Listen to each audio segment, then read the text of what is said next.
Hello friends, ఇవాళ మనం బెండకాయ వేపుడు చేయడం ఎలాగో చూద్దాం. లేత బెండకాయలు తీసుకొని ఒక ప్లేట్లోని పచ్చిమిరపకాయలు, ఎండుమిరపకాయలు, గార్లిక్, కరివేపాకు, జీలకర్ర తీసి పక్కన పెట్టుకోవాలి.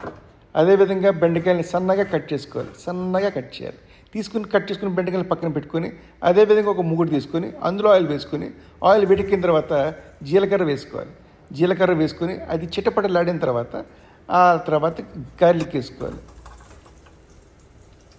గార్లిక్ కొంచెం బ్రౌనిష్ కలర్లోకి వచ్చిన తర్వాత ఎండుమిరపకాయలు, ఆ తర్వాత కరివేపాకు, ఆ తర్వాత పచ్చిమిరపకాయలు వేసుకొని కలుపుకోవాలి.